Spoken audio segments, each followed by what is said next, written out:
इफिसियों 5 उसका 1 पद से हम पढ़ेंगे, बाइबल से हम पढ़ते हैं। इसलिए प्रिय बालकों के समान परमेश्वर का अनुकरण करो। परमेश्वर का वचन हमें कह रहा है, इसलिए प्रिय बालकों के समान, प्रिय बालकों के समान परमेश्वर का अनुकरण करो, परमेश्वर के पीछे चलो, परमेश्वर की बातों को मानो। और बाइबल कहता है किसके समान? प्रिय बालकों के समान, बिलवर्ड सन।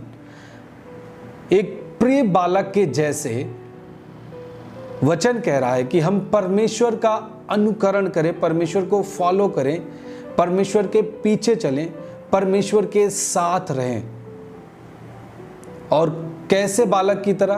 प्रिय बालक की तरह। ऐसे कोई गलत काम करने वाले बालकों के जैसे नहीं। देखिए, प्रिय एक व्यक्ति, एक जो संतान होता है वो प्रिय कब बनता है?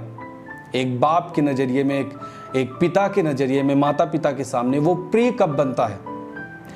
जब एक बेटा अपने माता पिता की आज्ञाओं को पूरी तरीके से मानता है और जो उसके पिता या माता उसे आदेशित करते हैं, कहते हैं करने के लिए, और वो बालक, वो संतान, वो बेटी, वो बेटा यदि उसे करता है, तो वो बेटी बेटा, वो जो संतान है, वो अपने माँ बाप के नज़र में प्रिय बेटा बन जाता है, प्रिय बालक बन जाता है। आपने देखा होगा कई बार लोगों के पास 2 संतानें होती हैं और कभी ना कभी एक पिता कहता है कि वो मेरा बेटा प्रिय है, एक थोड़ा सही से बातों को नहीं मानता, वो थोड़ा अजीब हरकत करता है, लेकिन ये वाला बहुत प्रिय है, बहुत अच्छा लड़का है मेरा। तो इसका मतलब जब बाइबल कह रहा है कि हम परमेश्वर का हमें अनुकरण करना है, परमेश्वर के साथ रहना है, परमेश्वर के पीछे चलना है, परंतु कैसी संतान बनके? प्रिय संतान बनके, ताकि परमेश्वर की नजर में हम प्रिय रहें। इसका मतलब जब भी परमेश्वर कुछ भी बातें हमें कह रहा है करने के लिए और हम करते हैं, तब हम परमेश्वर के प्रिय संतान बन जाते हैं। हालेलुया। देखिए, हम सब जानते हैं ये संसार पाप से भरा हुआ है ना, बेविचार से भरा है, बहुत सारी अशुद्ध चीजें इस संसार में हैं। और इसी संसार में हम लोग भी जी रहे हैं जो मसीह यीशु पर विश्वास करते हैं, जिन्होंने यीशु को अपना जीवन दिया है। हम भी इसी संसार में जी रहे हैं, लेकिन हम कैसे प्रिय बन सकते हैं? हम जानते हैं जब हम इस संसार में जी रहे हैं तो बहुत सारी चुनौतियां हमारे सामने आती हैं। यदि हम संसार में हैं, चुनौती आएगी। हम यदि मसीह को ग्रहण किया और प्रभु ने हमें आज्ञा दी है ये चीज़ों को करना है, इन चीज़ों से अलग रहना है, और हम संसार में जी रहे हैं, संसार में वही गंदगी भरी है, अशुद्धता भरी है, और प्रभु कह रहा है कि अशुद्धता से दूर रहो। तो ये थोड़ा चैलेंज भरा होता है जब हम अपने रिलेटिव्स के यहाँ हैं, रिश्तेदारों के यहाँ हैं, हम कोई निमंत्रण में गए हैं, वहाँ पर भी हर जगह आपको अशुद्धता देखने को मिलती है। इस समय आप कॉलेज में हैं, उस कॉलेज में भी जो साथ के लोग होते हैं वो सारे लोग अच्छे नहीं होते, परंतु बहुत सारे लोग होते हैं जो अशुद्धता में लिप्त रहते हैं, अशुद्धता की बातें करते हैं। चाहे आप कोई जॉब पे हैं, कहीं आप कंपनी में काम करें, वहां पर भी अशुद्धता कब्जा करके रखी है। इसका मतलब इस पूरे संसार में हर जगह अशुद्धता का कब्जा है। यह संसार अशुद्ध है।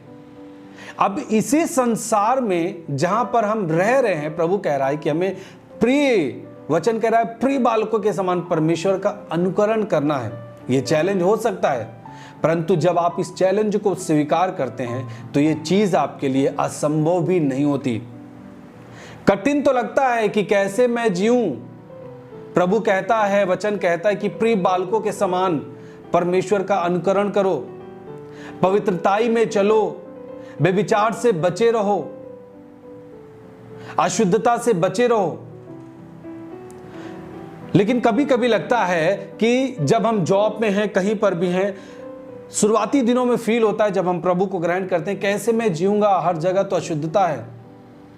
अगर मैं किसी के निमंत्रण में जाता हूं, शादी विवाह के कार्यक्रम में जाता हूं, वहां पर लोग कहते हैं कि चल मेरे साथ डांस कर, नहीं तो मैं तुम्हारे यहाँ किसी भी कार्यक्रम में शामिल नहीं होऊंगा।